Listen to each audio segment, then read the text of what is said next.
शुक्लां ब्रह्मविचारसारपरमां माध्यां जगद्व्यापिनी वीणापुस्तकधारिणीं भयदां जाढ्यान्धकारापहां हस्ते स्फाटिकमालिकाञ्च विदधति पद्मासने संस्थितां वन्दे तां परमेश्वरी भगवती बुद्धिप्रदां शारदां गजाननं भूतगणादिसेवितं कपीथजम्बोफलचारुभक्षणम् उमासुतं शोकविनाशकारकं नमामि विघ्नेश्वरपादपङ्कजं ब्रह्मानन्दं परमसुखदं केवलं ज्ञानमूर्ति द्वन्द्वातीतं गगनसदृशं तत्त्वमस्यादिलक्ष्यम् एकं नित्यं विमलमचलं सर्वधी साक्षिभूतं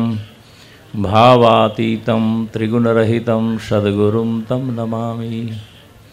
गुरुर्ब्रह्मा गुरुर्विष्णु गुरुर्देवो महेश्वर गुरुर्साक्षात् परब्रह्म तस्मै श्रीगुरुवे नमः। अज्ञानतिमिरां दक्ष ज्ञानाजन्मशलाक्या चक्षुर्मिलितं येन तस्मै श्रीगुरुवे नमः। हरि ओम।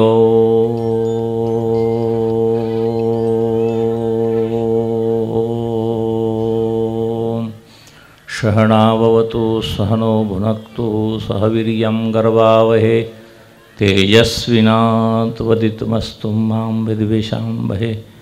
ओम शांति शांति शांति।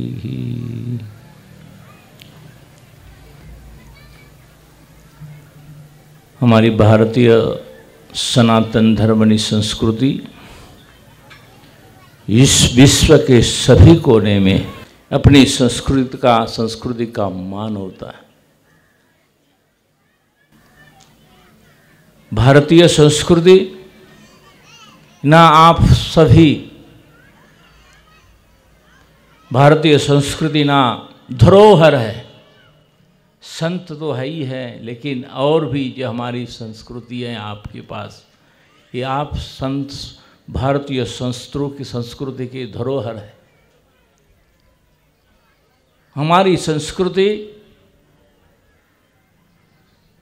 दूसरों की आंसू पूछने वाली है, किसी को दुख देने वाली हमारी संस्कृति नहीं है। हमारे से जितना भी बनता है उतना पशु पक्षी जीव जंतु जो भी है उसको सुख देने का प्रयास करती है। इसीलिए हर कोने में, विश्व के हर कोने में हमारी संस्कृति बनी हुई है। इसीलिए अपना भारतीयों का बहुत गौरव है। क्या हमारे ऋषि मुनियों ने हम लोगों के क्या धरोहर दिया है, कैसा धरोहर दिया है कि हमारा जीवन का कल्याण हो जाए। अपने जीवन की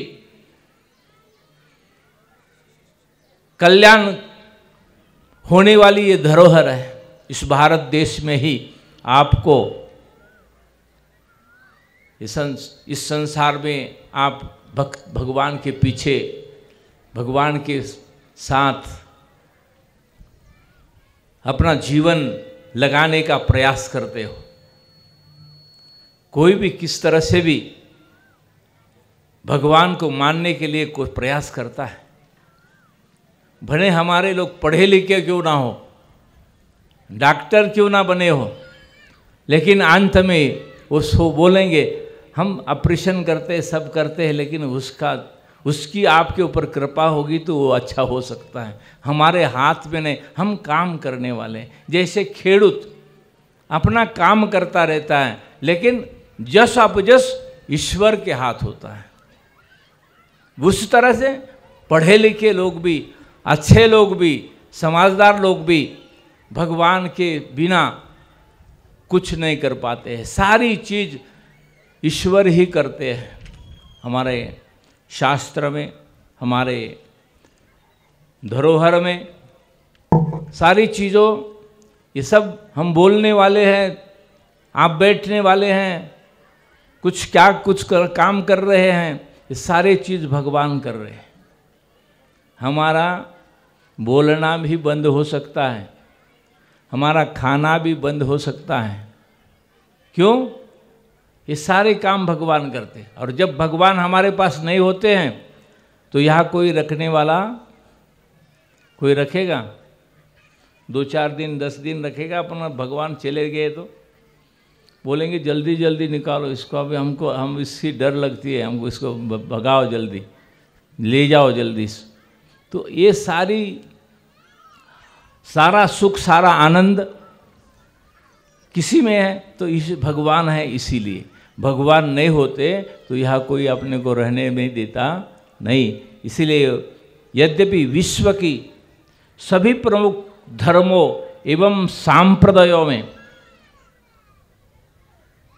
हमारे दान की महत्ता को स्वीकार करते हुए अपने अनुयायियों को जीवन में स्वयं की आमदनी से सामर्थ्य अनुसार कुछ हिस्सा जरूरतमंद को देने हेतु प्रेरित किया गया है। आप अच्छी तरह से सुनिए, हम लोग यहाँ किस लिए आए हैं, हमारी भारतीय संस्कृति किस लिए कैसी है। मैं इधर उधर की बात करके ये करूँगा, इससे मैं बोला आपको सही ढंग से समझा पाऊँगा या सही ढंग से आप समझ लोगे। अपनी स्वयं की आमदनी से सामर्थ्य अनुसार हिस्सा जरूरतमंद को देने हेतु प्रेरित किया गया है। लेकिन क्या होता है कि जरूरतमंद होता है लेकिन कभी व्यसन करता है। आप ये भी ध्यान रखना चाहिए। हमारे को सभी को इन्होंने शास्त्र ने कहा कि जरूरतमंद को देना चाहिए, लेकिन वो मनुष्य जरूरतमंद जरूर है लेकिन वो आदमी व्यसन करता है, ऐसे ऐसे खराब कर्म करता है, चोरी करता है। ऐसे को देगा तो वो क्या करेंगे? और भी वो ऐसा काम करता रहेगा। इसीलिए सुपात्र भी होना चाहिए कि सुपात्र आदमी नहीं हो और वो कुपात्र को हम कुछ दान दे। कुपात्र को दान देने से भी हम भी अधोगति में जाते हैं। इसीलिए अधोगति का मार्ग किस तरह से हम अधोगति से भी छूट सकते हैं, इसके लिए भी अपना विचार विनिमय करेंगे। विश्व की प्रथम संस्कृति के रूप में मान्य भारतीय संस्कृति सा प्रथमा संस्कृति है ये भारत की, पहले नंबर की संस्कृति है ये भारत की।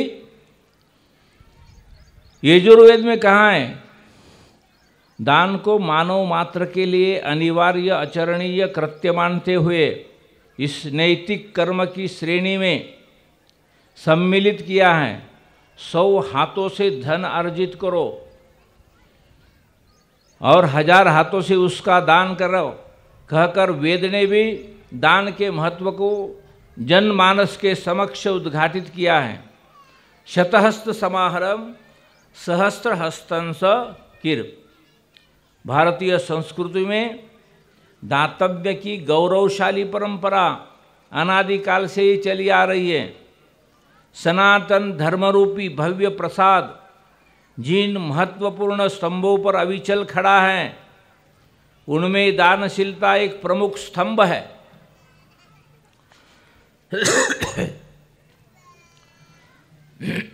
भारतीय वाङ्मय इसका साक्षी है।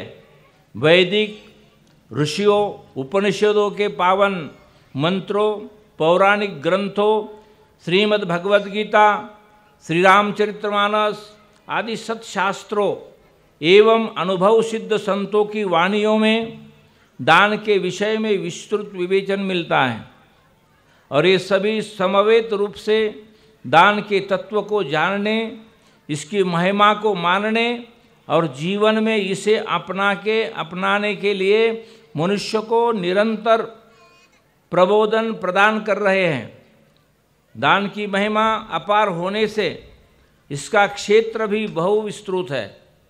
दानशीलता के संबंध में किसी भी सीमा रेखा का निर्धारण सहज नहीं है, क्योंकि इसका जुड़ाव धर्म, संस्कार, सभ्यता, नैतिकता एवं मानवता इत्यादि से इतना अधिक गहरा है कि इसको इनसे सर्वथा पृथक नहीं किया जा सकता। श्री आदि शंकराचार्य जी ने दान को अन्नादि जीवन उपयोगी वस्तुओं का समाज में सम्यक विभाजन माना है। दान अन्नादिना यथाशक्ति संविभाग। रामानुजाचार्य के अनुसार पर न्यायोपरजित धन को सत्पात्र के प्रति देने का नाम दान है। दानम न्यायार्जित धनश पात्रे प्रतिदिनम। न्यायोपरजित अपना प्रामाणिकपना से धन उपार्जन करना चाहिए। झूठ कपट से किसी को फंसा के धन उपार्जन करने वाले का दान नहीं होता है। कुर्म पुराण में उदित अर्थात वेद वेदांग दिहनशीला प्रशस्त पात्र में अर्थ के श्रद्धापूर्वक प्रतिपादन को दान कहा गया है। अर्थानुमुदिते पात्रे श्रद्धाया प्रतिपादनम। वही वृंद कवि ने पर दीन व्यक्ति को दान दिए जाने की वकालत की है। दान दीन को दीजिए, मिटे दरिद्र की पीर, औषधता को दीजिए, जाके रोग शरीर। हम जो गरीब मानस होता है उसको औषध के लिए भी दान कर सकते हैं। किसी आदमी दवाखाने में गया है और वहाँ उसके पास पैसा नहीं है और हमारे पास पैसा है, तो वहाँ भी उसको, वो कोई कौन सा भी हो, गरीब हो या बड़ा हो, उसके पास उस वक़्त नहीं है तो हम उसको भी मदद करना चाहिए। अपने समझ में आ गया तो उसको ज़रूर। भाई कभी बस में बैठे हैं, बस में बैठे हुए किसी को टिकट निकालने में पैसा कम पड़ता है तो उसी को भी थोड़ी मदद करनी ज़रूरी है। कभी हम रेलवे में बैठे हैं, रेलवे में किसी को टिकट पर निकालने के लिए किसी को नहीं है तो उसको भी हम कुछ दान दे सकते हैं। श्रीमद् भागवत गीता में दान की विशद विवेचना की गई है। श्री गीता जी के अनुसार प्रत्युपकार और फल की किंचित मात्र भी इच्छा न रखकर प्रसन्नतापूर्वक अपनी शुद्ध कमाई का हिस्सा सत्पात्र को देना दान है। लेकिन चोरी करके, कपट करके, किसी को फंसा के हम दान देंगे, वो दान नहीं है। हमारे कष्ट से किया हुआ जो दान है, मेहनत से मिला हुआ जो प्रसाद है, वो अपना दान मान सकते हैं। सत्पात्र को देना दान है। भगवान श्री कृष्ण ने दान की क्रमशः सात्विक, राजस और तामस 3 श्रेणी में बताई है। भविष्य पुराण में महाराज युधिष्ठिर द्वारा दान की महिमा के संबंध में पूछे जाने पर भगवान श्री कृष्ण ने उन्हें जो उपदेश दिए वो प्रसंगवश उल्लेखनीय है। भगवान श्री कृष्ण धर्मराज युधिष्ठिर के समक्ष दान के वैशिष्ट्य का वर्णन करते हुए कहते हैं कि महाराज युधिष्ठिर जी, मृत्यु के उपरांत धनादि वैभव व्यक्ति के साथ नहीं जाते हैं। व्यक्ति द्वारा सुपात्र को दिया गया दान ही परलोक में पाथेय बनकर उसके साथ जाता है। ये कौन बोल रहे हैं? श्री कृष्ण भगवान राजा युधिष्ठिर को कहते हैं। हष्टपुष्ट बलवान शरीर पाने से भी कोई लाभ नहीं है जब तक कि किसी का उपकार न करे। उपकारहीन जीवन व्यर्थ है। इसलिए एक ग्रास से आधा ग्रास, एक ग्रास से आधा अथवा उससे भी कम मात्रा में किसी चाहने वाले व्यक्ति को दान क्यों नहीं दिया जाए। इच्छानुसार धन, अपन कभी कभी ऐसा होता है कि मेरे को धन मिलेगा तो मैं ये करूँगा, पुण्य करूँगा, किसी को दान दूँगा, ऐसा अपनी इच्छा होती है कि मेरे पास जो पैसा आ जाए तो मैं ये करूँगा, दान पुण्य करूँगा, भोजन खिलाऊँगा, किसी को जो भी कुछ ऐसा भावना होती है, तो इस पर ये ऐसा कहने से अपने पास पैसा आएगा ऐसा नहीं है। अपन भगवान को कहते हैं, भगवान मेरे पास जो इतनी संपत्ति होती ना, तो मैं ऐसा करूँगा वैसा करूँगा, ऐसा है। वो लालच में बोलता है, भगवान को फंसाने का कोशिश करता है कि मेरे पास आएगा ना तो मैं ये करूँगा, लेकिन आने के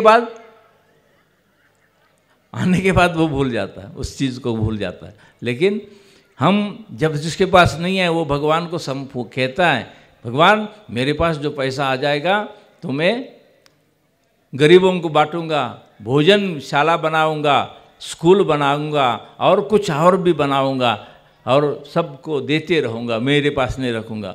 और फिर बाद में उसके पास आने के बाद दारू पीना चालू करेगा बेटा। तो ये भी ध्यान रखो, भगवान को कहने से फंसाने से काम बनता नहीं है। तो और ऐसे भी हैं, बहुत पैसेदार होते हुए भी वो दान करते हैं, लेकिन हम गरीब भी दान कर सकते। कैसे? उसके भी बढ़िया, जो जिन्होंने पास भगवान ने पैसा दिया है और वो दान करते हैं तो बहुत अच्छी बात है। लेकिन हम कैसे दान करें? हम गरीब आदमी हैं, हम दान कैसे करें? हम साधु लोग हैं, हम दान कैसे करें? जो हम 2 रोटी खाते हैं, हमारा भोजन करने का 2 रोटी का भोजन है, इस 2 रोटी से हम साधु हैं, भिक्षा मांग के भी रोटी आटा ला सकते हैं। भिक्षा तुम्हारे घर में आके ही बोल भिक्षान देही, तो तुमने 2 रोटी, 1 रोटी दे दिया या टुकड़ा भी दे दिया, आधी रोटी का टुकड़ा, कभी किसी के पास होता है तो आधी रोटी दे दिया, नहीं तो टुकड़ा भी देता है। तो वो रोटी लेके हम आए, हमारा 2 रोटी का भोजन था पूरा, तो उस भोजन में से हमने आधी रोटी कुत्ते को दे दिया, रही 1.5 रोटी, आधी रोटी इनको दिया, कोई अतिथि मेहमान कोई आएगा उसके लिए आधी में से आधी उसको बोले, और 1 रोटी हमने खा लिया। तो हमारा ये जो 2 रोटी हमारा खाना था, 1 रोटी हमने खा लिया, 1 रोटी हमने पुण्य कर दिया। करोड़ों रुपए का पुण्य करने वाला आदमी 1 रोटी के पुण्य बराबर नहीं आ सकता है। तो ये अपनी खुद को रोटी, खुद पेट को मैंने मारा है आधी रोटी का, एक रोटी आधा, 1 रोटी पीठ को मार के हम किसी को देते हैं, ये विशेष पुण्य होता है। ये पुण्य कभी आपके जीवन में नहीं मिलने वाला नहीं होता है। हम कभी करोड़ रुपए, लाख रुपए दान भी दिया, स्कूल भी बना दिया, ये इधर उधर हो सकता है, लेकिन ये कभी नहीं हो सकता। इसीलिए गरीब लोगों की चिंता नहीं करना चाहिए। गरीब हम कैसे करेंगे, हमारे पास कुछ नहीं है। अरे हमारे पास बहुत कुछ है। अपने को लगता है कि हम किस तरह से हमारा जो जीवन है उच्च स्तर कैसा बनेगा, हम कुछ अच्छा कर्म करेंगे तभी तो हमारा उच्च जीवन बनेगा। अभी हम आए हैं, अभी हम दुखी है, हम किस तरह सुखी बनेंगे? तो ऐसा कर्म करने से, किसी को लबाड़ने से, किसी को फंसाने से, किसी को मित्र बन के फंसाने से, पैसा लेने से उसके पास से नहीं, उससे हम पैसादार बनने से कभी हमारा कल्याण हो नहीं सकता है। हमारा कल्याण तो हमारी प्रामाणिकतापना से हम आगे बढ़ेंगे, और उसमें से हम कुछ भी थोड़ा में से थोड़ा भी देंगे, वो हमारा बहुत कुछ हो सकता है। भगवान आपको कभी क्या क्या होता है, भगवान क्या क्या करते हैं, तो आपके साथ भी भगवान रह सकते हैं। इसीलिए ग्रास में से ग्रास, कुत्ता भी, हमारे पहले समय में ऐसा था कि हम लोग भोजन करते थे चौपाल में बाहर, तो कुत्ता भी आता था खाने के लिए, तो उसमें से हमने को रोटी थोड़ी डालने को मिलती थी। अब कुतरा भी नहीं आता, ये भी मुश्किल है। पहला तो समझो कि 1 रोटी 2 रोटी खाते थे, तो खाते खाते कुत्ता आ गया।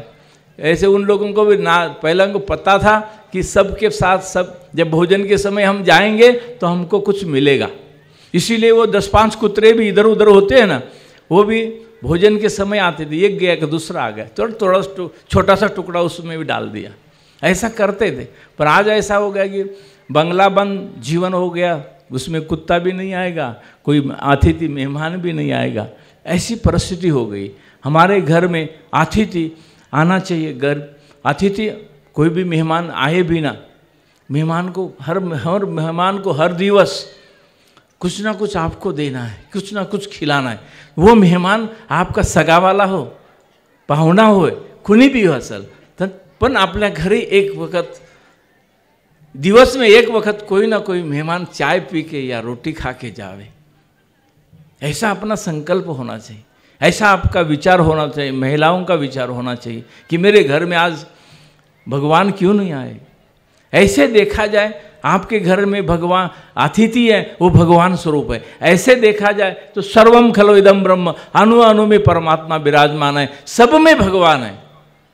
हमारी वृत्तियों के कारण हम थोड़े से विमुख होते हैं, हमारी वृत्ति थोड़ी, अंतकरण पवित्र नहीं होता है। लोभी, कपट, ईर्ष्या, राग, द्वेष, इससे अंतकरण अपवित्र होता है। और उस अंतकरण अपवित्र होने के कारण हमने ईर्ष्या आती है। किसी का अच्छा होता है तो हमको ठीक नहीं लगता है, किसी को दुख देने को अच्छा लगता है, किसी को सुख देने के लिए इच्छा नहीं होती है। इसका एकमेव कारण होता है अंतकरण अपवित्र। अंतकरण अपवित्र करने के लिए भगवान को कम से कम बिल्कुल भाव से, बिल्कुल अंतर के भाव से भगवान से प्रार्थना करें, भगवान मेरे को ऐसा बनाइए। अने आंखों में से आंसू भी आना चाहिए भगवान के लिए। हमारे आंसू आते हैं अपने स्वार्थ के लिए।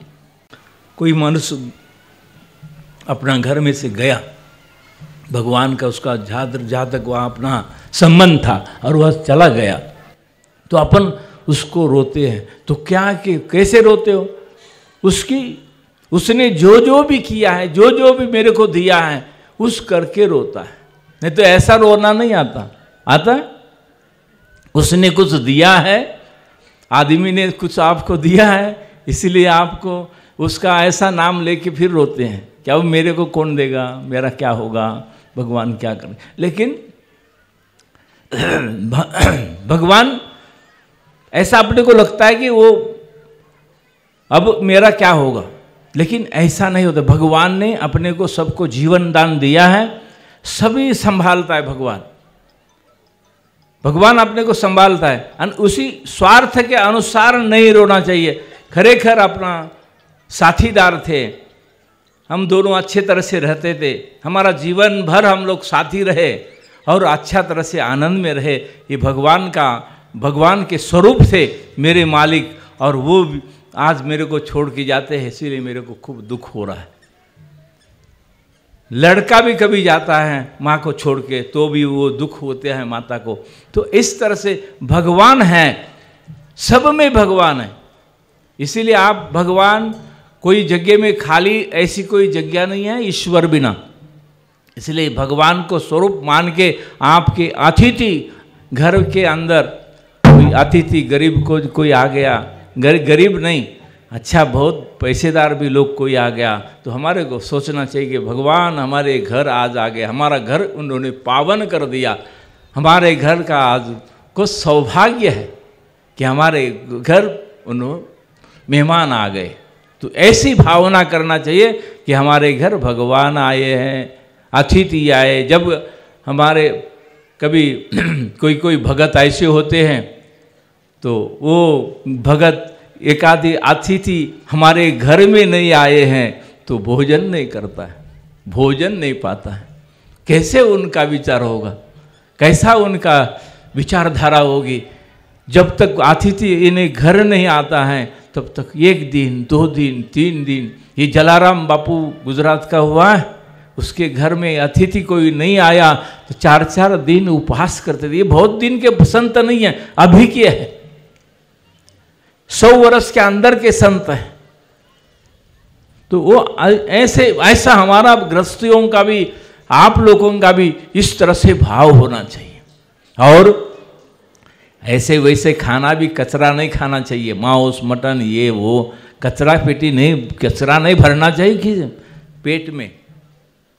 ये कचरा भरने से तुम्हारा कभी कल्याण नहीं है। बहुत शुद्ध, और अपने को ऐसा कोई ऐसे अपन लोग बने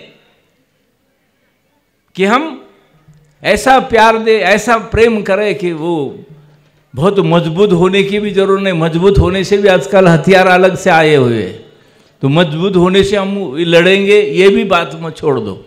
ऐसी भी कोई बात नहीं कि मजबूत हो गए, हमारा शरीर मजबूत होगा तो हम कुछ करते रहेंगे, ऐसा तो कोई होता नहीं है। लेकिन नम्रता का भाव तुम्हारे अंदर होगा। और कचरा पेटी खाने का बंद करो। अच्छा भरी बढ़िया भगवान, अरे हो ज़्यादा होटल में भी खाने का बंद करो। कभी अच्छा होता है, बुरा होता है, ठीक ढंग से पवित्रता से नहीं बनता है। कोई होटल वाला हो तो बोलेगा बाबा जी ने होटल को भी बंद करवा दिया तो हमारा तो खाना रोटी बंद हो जाएगी। ऐसा नहीं है। लेकिन बनता शुद्ध खाने की कोशिश नहीं करो कि ऐसी चीज़ होने से क्या होता है, बीमारी का घर भी होता है, बीमारी भी होती है। इसीलिए आप लोग तंदुरुस्त रहे। क्यों तंदुरुस्त रहे? कि आप भगवान का भजन करते हैं, भगवान को याद करते हैं, भगवान के शरण में रहने का कोशिश करते हैं। इसीलिए आपकी तंदुरुस्ती, रामदेव बाबा इसीलिए योग करता है सबके लिए कि हमारे भारतीय संस्कृति के जो लोग हैं वो तंदुरुस्त रहे और अपना 120 वर्ष तक अपना जीवन बनाते रहे, कि स्वस्थ रहे और दूसरों का काम करते रहे, दूसरों को देते रहे, दूसरों की सुख को आनंद मानते रहे। ऐसे काम अपने को करना है। इसीलिए आप लोगों को 120 वर्ष का आयुष्य भगवान ने दिया है सभी को। उसमें से फिर अपन विवंचना, कुछ पाप करते हैं, कुछ झूठ बोलते हैं, कुछ कपट करते हैं, कुछ ऐसा को ऐसा करते हैं, इसमें कुछ तुम्हारा आरोग्य, शरीर का आरोग्य भी अच्छा नहीं होता है। इससे अपना आयुष्य कम होता है और अपने फिर जल्दी चले जाते हैं। तो ऐसे हैं। तो अतिथि को भगवान स्वरूप मानो। आपके घर में कोई भी अतिथि आया, गरीब आया, मेहमान आ गया, आपके सगे वाले भी आ गया, अपन उसको ईश्वर मानो, भगवान मानो। ये आपके ध्यान में रखना है। दर साल बारिश का आता है अपने, बारिश से है। गए साल भी अपने को बारिश ने हवा आया था, आज भी अब आ रहा है। आपके सबका सौभाग्य है। इसीलिए ग्रास में से ग्रास देने का कोशिश करिए। हमारे पास कुछ नहीं है ऐसा मत समझिए, हमारे पास बहुत कुछ है। अरे बहुत कुछ है। ये शरीर है ना, ये अनमोल शरीर है, इसका कोई कीमत नहीं हो सकता है। ऐसा हमारे को भगवान ने दिया है, इसीलिए हमारे पास कुछ कम है ऐसा मत समझिए। बहुत कुछ है। हमारे अच्छे अच्छे विचार हजारों करोड़ों रुपया कमा सकते हैं। विचार, अच्छे अच्छे विचार हमारे हजारों करोड़ रुपए पुण्य की प्राप्ति कर सकते हैं। इसीलिए हम कम नहीं हैं, ध्यान रखिए। यह देह धरे का फल है, ये देह है, इसीलिए देह धरे का फल यही है। देह कछु देह खे हो जाएगी, फिर कौन कहेगा दे। फिर कोण तुला बोलल, कुणाला कोण म्हणाल की तू कुछ तरी दे. शरीर संपल्यानंतर कुणी आपल्याला म्हणणार नाही की काहीतरी तू दे मला. शरीर आहे तोपर्यंत म्हणणार आहे कि कुछ तो दे मेरे को. हाँ, तो इसीलिए संत शिरोमणि गोस्वामी तुलसीदास जी ने भी मानव के लिए दान को आवश्यक कार्य माना है. वे देने की भावना को वस्तु की मात्रा से अधिक महत्वपूर्ण मानते हैं. तुलसी जग में आए के कर लीजिए दो काम. तुलसी जग में आए के कर लीजिए दो काम, देने को टुकड़ा भला लेने को हरिनाम. भगवान का नाम स्मरण. और कोई अतिथि गरीब आ गया घर में तो एक मुट्ठी भर एक टुकड़ा पर उसको दीजिए. यही एक आपका सयाना काम है. धर्म और दान परस्पर घनिष्ठ रूप से जुड़े हुए हैं. दान के संबंध में जितना आग्रह हमारे वैदिक धर्म में किया है, अन्य किसी धर्म में इसी के प्रति शायद ही इतना आग्रह किया होगा. और दूसरे धर्म में कोई ने इतना आग्रह नहीं किया दान का, लेकिन हमारे धर्म में इतना आग्रह किया है। हमारे साधारण सत्यनारायण की कथा होती है तो भी हमको लगता है हमारे घर में लोग आए, सत्यनारायण महाराज की प्रसादी लेके जाए, ऐसा भाव होता है। किसी को भी कुछ प्रसादी देने बिना हमारा कोई भी अवसर प्रसंग, हिंदू धर्म का अवसर प्रसंग दिए बिना पूर्णाहुति नहीं होती है। भोजन खिलाएगा, कपड़ा देगा, कुछ भी देगा। हमारा ऐसा अवसर कोई नहीं है कि बिना खाए बिना जाए, बिना दिए बिना जाए कोई। तो ऐसे हमारा भारतीय संस्कृति है, समर्पित संस्कृति है। देने से सुख लगता है, देने से आनंद लगता है, ऐसी हमारी संस्कृति भारतीय संस्कृति है। अन्य किसी धर्म में इसके प्रति शायद ही इतना आग्रह किया हो। इस धर्म प्रधान संस्कृति की एक खास विशेषता रही है कि दान दक्षिणा के बगैर यहाँ किसी भी सत्कार्य की पूर्णता नहीं होती है। यहाँ हमारे यहाँ सत्कार्य की दान दिए बिना कोई सत्कार्य हमारा पूर्ण नहीं होता है। दक्षिणा के बगैर यही किसी भी सत्कार्य की पूर्णता नहीं मानी जाती है। विश्व के प्रथम ज्ञानसूत ऋग्वेद ने दान के महत्व को प्रतिपादित करते हुए दाता की भूरी भूरी प्रशंसा की है। ऋग्वेद में भी उल्लेख मिलता है, दक्षिणा देने वाले दानशील मनुष्य स्वर्ग में उच्च स्थिति को प्राप्त करते हैं। जो अश्वदाता है वे सूर्य के साथ रहते हैं। जो सुवर्ण का दान देने वाले हैं वे अमरता पाते हैं। वस्त्रदाता लोग सोमलोक में निवास पाते हैं। सभी दीर्घ आयु वाले होते हैं। देवों को आदर सत्कार से दिया जाने वाला द्रव्यादि का दान पुण्य कर्म की पूर्ति करने वाला होता है। वह देव पूजा का श्रेष्ठ साधन है जो देवों को प्रसन्न तृप्त करते हैं और यज्ञादि में अन्न द्रव्य आदि का दान करते हैं।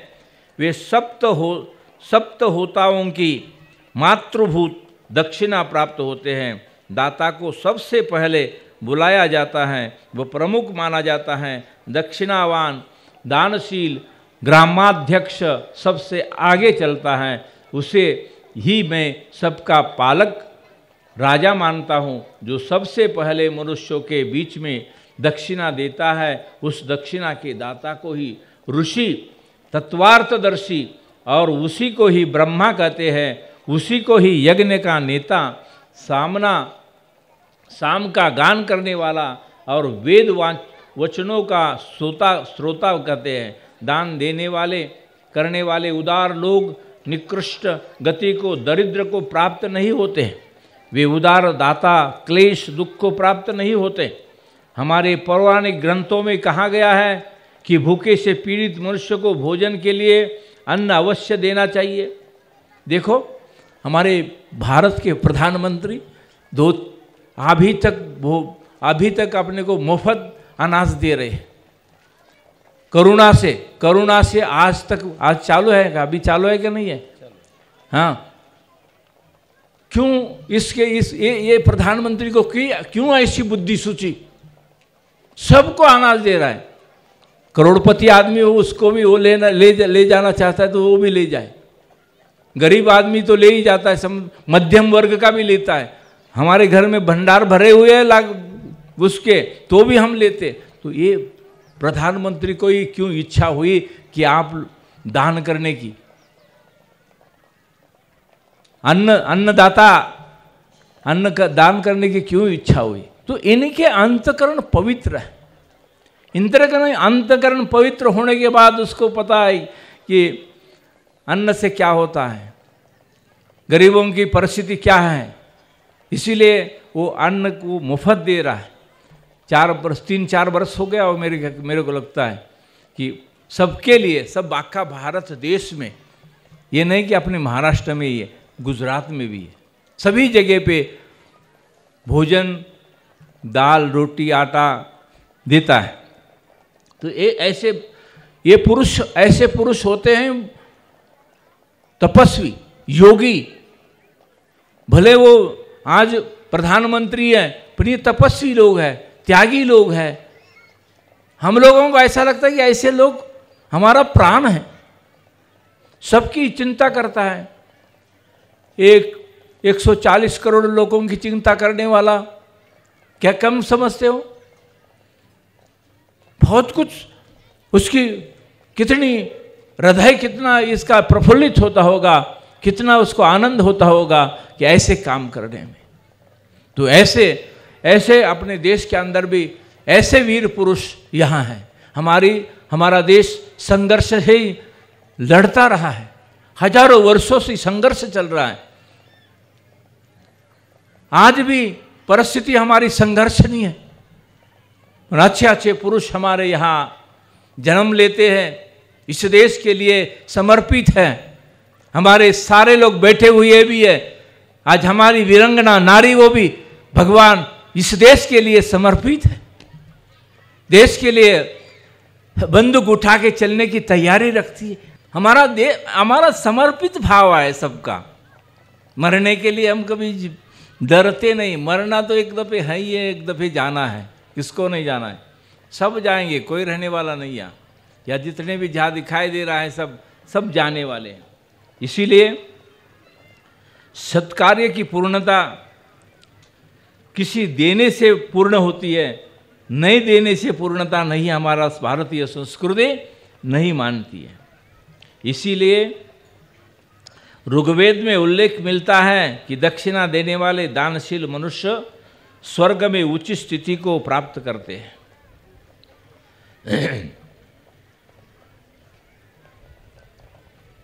हमारे पौराणिक ग्रंथों में कहा गया है कि भूख से पीड़ित मनुष्य को भोजन के लिए अन्न अवश्य देना चाहिए, उसको देने से महान पुण्य होता है तथा दाता अमृत का उपभोग करता है।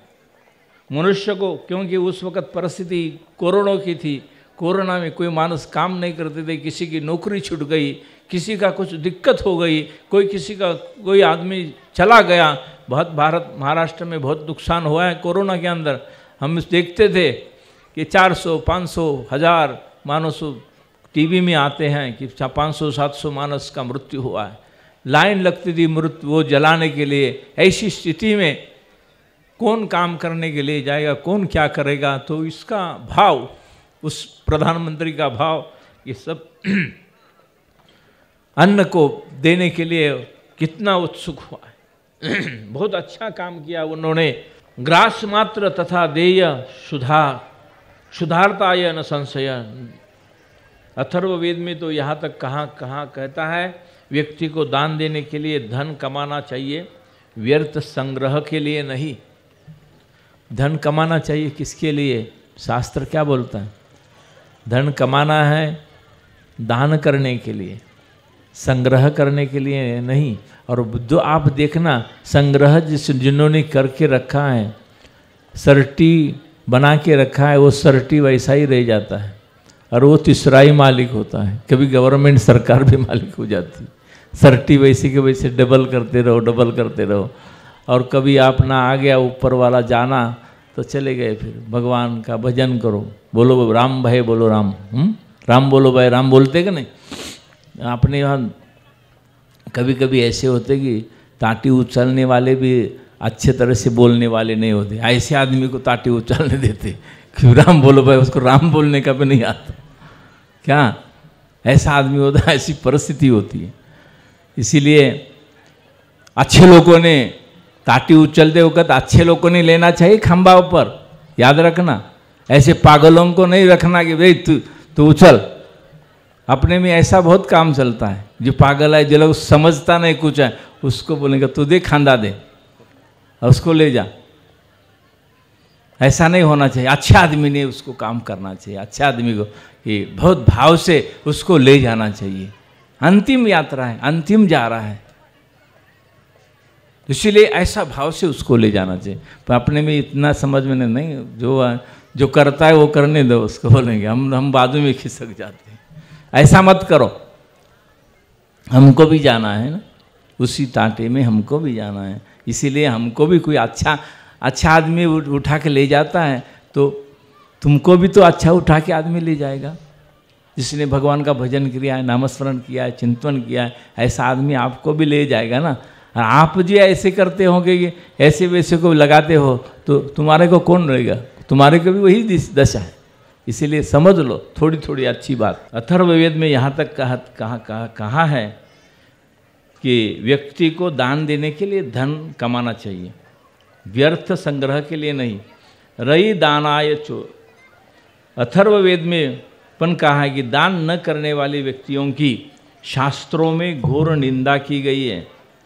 वेदों में कृपण की संपत्ति को व्यर्थ माना गया है, कृपण की संपत्ति उसको व्यर्थ माना गया है। केवल अपने लिए संपदा अर्जित करने वाले की भर्त्सना करते हुए वेद कहता है कि जो न देवों को हवि अर्पित करता है, जो हवन के लिए कुछ काम नहीं देता है, या कोई यज्ञ नहीं करता है, या कोई यज्ञ चलता हो तो उस यज्ञ में अपन शामिल नहीं होते हैं, ऐसे मनुष्य का पैसा किसी काम का नहीं है।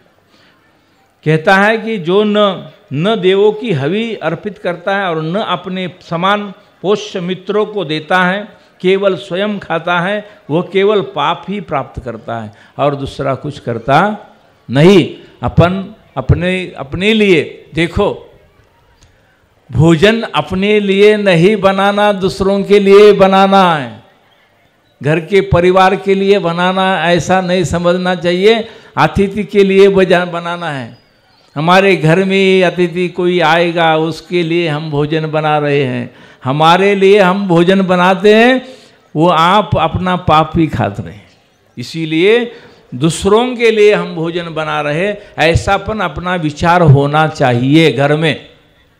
हमारे जैसे कि आपका लड़का स्कूल में जाता है तो बोले मैं वो लड़के के लिए रोटी बना के रखूंगी, पर उसके साथ साथ मुख्य वस्तु ये भी रखना चाहिए कि हमारे घर में अतिथि आए उनके लिए हम रोटी बना रहे हैं। और ऐसा भाव भी रखना चाहिए कि अतिथि को वो ये भी अपना होना चाहिए कि किसी गाय के लिए, कुत्ता के लिए, ये सब कागड़ा के लिए, ये सब इनके लिए रोटी बनाना है।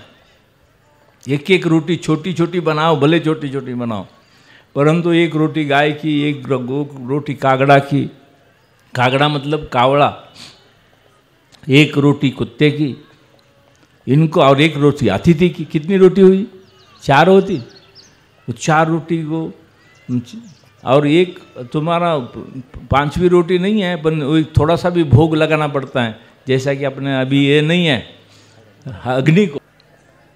वेद कहता है कि जो न देवों को हवि अर्पित करता है और न अपने समान पोष्य मित्र को देता है, केवल स्वयं खाता है, वह केवल पाप ही प्राप्त करता है। मोगमन्नम विन्दते अप्रचेता सत्यम ब्रवीमि वधयित्स तस्य नार्यमणम पुष्यति नो सखायम केवलाघो भवति केवलादि। ऋग्वेद में कहा है कि ऐसे व्यक्ति की गति का उल्लेख करते हुए स्कंद पुराण में कहा गया है कि जो दान नहीं करते हैं वे दरिद्री होते हैं। ध्यान रखना, जो दान नहीं करते वो दरिद्री होते हैं। अभी पूर्व जन्मी के पुण्य से हमारे पास बहुत माल आया है और अब हम कुछ नहीं करेंगे तो क्या होगा? फिर भिक्षांदेही लाओ नहीं करेंगे तो क्या करोगे? फिर क्या वही होगा। हम ही साधु लोगपन अच्छे काम नहीं करेंगे तो वही भी दरिद्री हो जाएंगे। ऐसा नहीं कि नहीं कर, तुम्हारा अकेले का ही काम है, हमारा भी है। हमारा को तो ऐसा कहते हैं कि आप भिक्षा मांग के लाओ और उसमें से भिक्षा मांग के वो बांट के खाओ तो भी तुम्हारा पुण्य बनेगा। लेकिन तुम्हारे को मेहनत करना है। हम तो भिक्षा दे करके भी पुण्य प्राप्त करेंगे, पर तुम्हारे को मेहनत करना है। मेहनत करके, कड़ी मेहनत करके अपना जीवन को अच्छा बनाना है और दूसरे को देना है। गृहस्थ का धर्म कैसा है? गृहस्थ का धर्म 4 ही आश्रमों चलाता है। गृहस्थ ब्रह्मचारी, वानप्रस्थ और सन्यास और गृहस्थ, चारों आश्रमों का मालिक कौन है? गृहस्थ आश्रम। उसकी वजह से ये 4 आश्रम चलते हैं। इसीलिए हम लोगों को थोड़ा सा छूटछाट है। भिक्षा मांग के भी लावे तो भी हमारा पुण्य बनता है। हमारा उतना काम होता है कि भिक्षा मांगिए ना, कोई बोलेगा बाबा भिक्षा मांगने आया है, देख के हंसेगा ना, तो भी थोड़ा सा उसका पुण्य हमको मिलेगा। ऐसा है, इस तरह से होता है। जो दान नहीं करता है वो दरिद्री होता है, वो दरिद्री, रोगी और मूर्ख तथा सदा दूसरों के सेवक होकर दुख के भागी होते हैं। देखना आप इनके ऊपर, इस वस्तु के ऊपर ध्यान दीजिए। स्कंद पुराण में कहा गया है कि जो दान नहीं करते हैं वे दरिद्री, रोगी और मूर्ख तथा सदा दूसरों के सेवक होकर दुख के भागी होते हैं। अब वो अपने को ढूंढना है, क्योंकि अभी जो कमाई करके आए हुए हैं ना, वो पूर्व जन्म में दे के आए हैं, इसके लिए अभी माल उनके पास है। अभी वो नहीं देता है, वो आगे जाएगा, वो दरिद्री में जाएगा। लेकिन जिन्होंने पहले किया नहीं है, ये अभी वो दशा है। जिन्होंने कुछ किया नहीं, कुछ दिया नहीं किसी को, अपना ही अपना पेट भर दिया है, तो उनको आज दिक्कत होती है। तो अपना ढूंढने का, इस तरह से अपना कैसा क्यों आया है, क्यों दुख बीमारी है मेरे पास घर में आई है, क्यों हमारे को दुख आ रहा है, हम भूले हुए हैं, इसीलिए आया है। भूले हुए हैं, समझ नहीं पाए, भगवान के सामने हम झुके नहीं, भगवान को माने नहीं, भगवान के प्रति हमारा जो भाव होना चाहिए वो नहीं है। इस चीज़ों को देखना चाहिए और फिर अपने अच्छे, ये नहीं है कि आपको पुण्य करना है। कैसा, मैं बोला आपको 20 तरह से भी पुण्य करेंगे वो विशेष पुण्य है। दान देने से, लाखों करोड़ों रुपए दान देने से दान होता है, वैसा ही दान होता है, ऐसा मत समझिए। ये लाखों करोड़ों रुपए दान देने वाले हैं ना, वो अच्छा तरह से पैसा कमाते ही नहीं है, वो दान भी नहीं है, पर उनको संतोष के लिए वो करते हैं। उसको संतोष होता है कि मैंने दिया, लेकिन वो देने वाला भी वो नहीं है, पर उसको समझता है कि मैंने दिया, मेरे हिसाब से मेरे जेब में से गया है, इसीलिए। पर वास्तविक रीते वो भी उसका दान नहीं है। खोटा कमाई का पैसा ला के किसी को दान करेगा वो लेकिन खाली उसको क्या होता है, संतोष होता है कि मैंने दान दिया है, मेरे को आनंद है, ऐसा उसको होता है, दूसरा कुछ होता नहीं। सच्चा सुख उसमें नहीं मिलता है। और जो आदमी रोटी, 2 रोटी में से 1 रोटी खाता है, और जो ये चार भाग करके 1 रोटी को 4 भाग करके सबको बांटता है और 1 रोटी खाता है, उसका आनंद इसमें किसी के पास नहीं है। करोड़ों ने अबजों रुपए देवे तो भी कोई हवा उसमें आनंद नहीं है। यदि उसकी 1 रोटी खाया उसमें जो आनंद है। इसीलिए ऐसा मत समझिए कि मैं गरीब हूँ तो मैं गरीब का मेरा उद्धार कैसा हो जाएगा। गरीब की बात भी है ऐसी कि गरीब का कैसा उद्धार हो सकता है फिर। लेकिन भगवान ने भी कहा कि मैं गरीब का उद्धार करता हूँ। एक गरीब की बात भी तुमको समझा दूँ, बोलूँगा कि किस तरह से गरीब का उद्धार होता है। लेकिन हम प्रामाणिकपने से ये करने से होता है। प्रामाणिकपने से नहीं रहोगे तो उद्धार नहीं होता है। और भगवान सोचना है, भगवान तू है, तू ही है, तू उसको भूलना नहीं। हर समय भगवान तू है और तेरे वजह से मैं हूँ, मैं बोलती हूँ, चालती हूँ, काम करती हूँ, ये सब तू करता है। मेरा क्या है, मेरे पास क्या हैसियत है कि मैं काम करूँगी। लेकिन अपने को लगता है मैं करता हूँ। ये बात अपनी मेरी माझी बात असं म्हणू नका। भगवंताने शक्ती दिली म्हणून आपण हे करतोय। भगवंताने शक्ती नसती दिली तर आपण ते काही करू शकत नाही। म्हणून अणुअणु परमात्मा है। भगवान हर समय हर वस्तु में ईश्वर है। इसीलिए हमारा नमन है सबका, सबके लिए कि भगवान को। ये सब नमन किसका है? भगवान का है। ये शरीर पंच महाभूत का है। ये सब जाने वाला है, सबका जानेगा, कोई रहने वाला नहीं। कोई साधु रहेगा क्या? नहीं है, सब जाएंगे। जगत गुरु शंकराचार्य गए, रामानुजाचार्य गए, भगवान का स्वयं अवतार कलियुग में हुआ था तो वो भी चले गए। तो हम क्या रहने वाले? हम भी जाने वाले, कोई रहने वाला नहीं। इसीलिए भगवान की शक्ति के वजह से हम कुछ कर रहे हैं। भगवान की शक्ति नहीं होती तो हम कुछ नहीं कर पाएंगे। इसीलिए ये सबको भगवान मानना है। ऐसा अपना हर समय ध्यान रखना चाहिए कि ये सब भगवान स्वरूप है। हमारे घर में जे लोग भी हैं वो भी भगवान स्वरूप है, उनको भी हम भगवान माने। मन लगे ऐसा लगे कि मेरे को गालियाँ देता है, ये करता है, मारता है, ये करता है, तो मैं क्या भगवान मानूँ उसको? ऐसा होता है ना, कोई आदमी ऐसा होता है कि अपने घर में भगवान मानने की कोशिश करना चाहिए कि भगवान है वो, तो वो उसका भी स्वभाव कभी बदल सकता है। नहीं बदलेगा ऐसा भी नहीं है, बदलेगा, बदल सकता है, क्योंकि वो भगवान ही उसके स्वभाव बदलेंगे, दूसरे कौन बदल सकते हैं? हाँ, ऐसे व्यक्ति दरिद्र होकर कष्ट सहन रूप तप से दूर भागता है। इन दोनों को भगवान कहते कि ऐसे आदमी को क्या करना? भगवान चाहते कि ऐसे लोगों को जरा जीवन में ध्यान रखना चाहिए कि आगे कुछ काम करें। दान वास्तव में प्राप्ति का ही दूसरा नाम है। सामर्थ्य के अनुसार दान करने से व्यक्ति दरिद्र नहीं होता। इस संबंध में शास्त्रों की स्पष्ट घोषणा है कि दूसरों को दान देने वाला, पोषण करने वाले का धन कभी कम नहीं होता, और दूसरों को न पालने वाले आदाता को कोई सुखी नहीं कर सकता, वह किसी से भी सुख नहीं पाता। उतो रई प्रणतो नोप दस्यत्युता प्रणरितारम न विद्यते। प्रकृति के ऋग्वेद में कहा है कि प्रकृति के शाश्वत नियम के अनुसार अपनी शक्ति के अनुरूप दान देने से धन संपदा आदि वस्तुएं घटती नहीं है, अपितु परिणाम में कई गुना बढ़कर दाता के पास लौटती है। परमार्थिक अथवा लौकिक किसी भी दृष्टि से देखा जाए, व्यक्ति जो कुछ देता है वही उसका है, शेष तो देर सवेर नाश को ही प्राप्त होता है। जो देता है वो उसका है। हम बोलते हमारे पास रहता है वो अपना है, समझ में फेर है अपने को। जो देता है वो उसका है, और जो अपने पास है वो उसका नहीं है। देता है वो उसका है, और अपने पास रहता है वो अपना नहीं है, उसका है। शेष तो देर सवेर नाश को ही प्राप्त होता है। भविष्य पुराण में उत्तर पर्व में कहा गया है कि अनेक प्रकार के कष्टों को सहकर प्राणों से भी अधिक प्रिय जो धन एकत्र किया जाता है उसकी एक सुगति है। दान, शेष, भोग और नाश तो प्रत्यक्ष विपत्तियां ही है।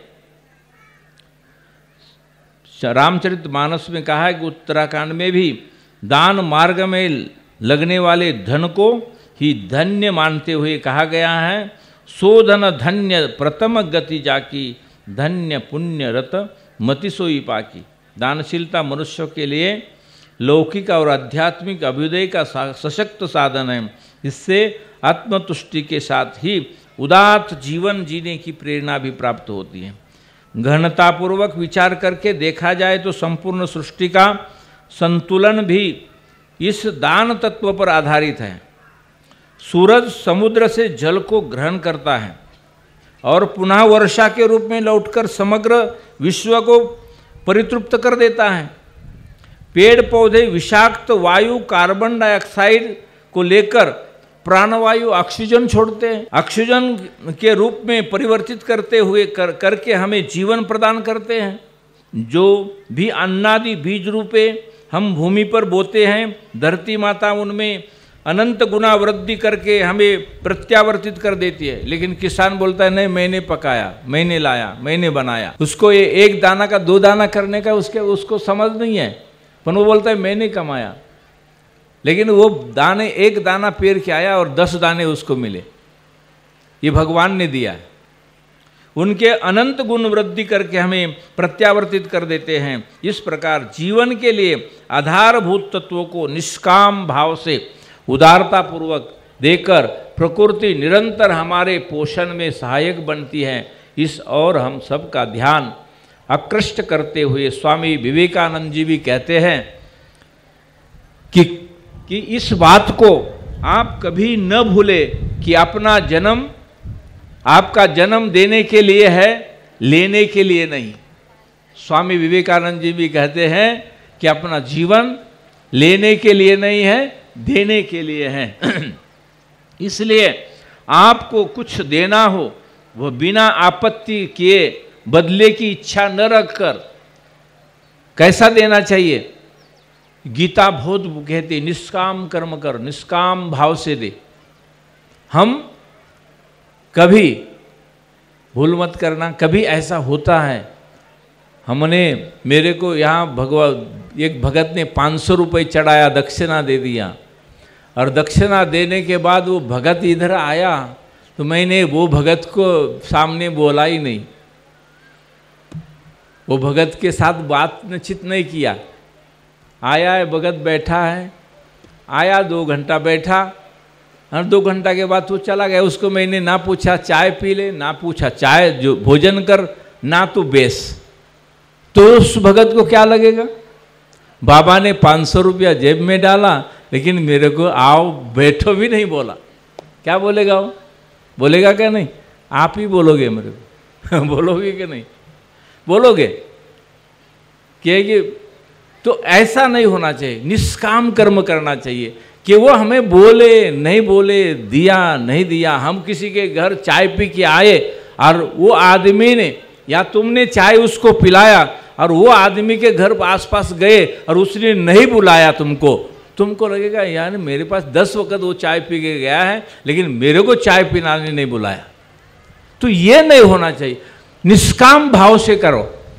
वो हमको बुलाए नहीं बुलाए, उसकी भावना थी, मेरी भावना थी, उसको खिलाना पिलाना देना, मैंने दे दिया। उसका कर्तव्य है वो जाने, मेरा कर्तव्य मैं जानूं, ऐसा होना चाहिए। मेरा कर्तव्य मैं निभाना चाहता हूँ, आपका कर्तव्य वो निभाए नहीं निभाए। इसीलिए किसी के घर में खा के भी आए हो और उसके घर में गए और उसने पानी भी नहीं दिया तो भी समझना वो अतिथि है, भगवान स्वरूप है, उनको अपना कोई मन विचार खराब नहीं होना चाहिए उसके लिए। ठीक है, धन्यवाद, उसके लिए भी धन्यवाद करके आना चाहिए। जो आपके घर में कोई भी अतिथि गरीब आता है वो आपको देने के लिए आता है, लेने के लिए नहीं। अब इतना ही करके आप भोजन करने का भी वो थाली अभी खाली पड़ी है, इसीलिए अब थोड़ा थोड़ा चालू कर दे। अब मैं बंद कर देता हूँ, फिर बाद में करेंगे अब। हाँ ठीक है।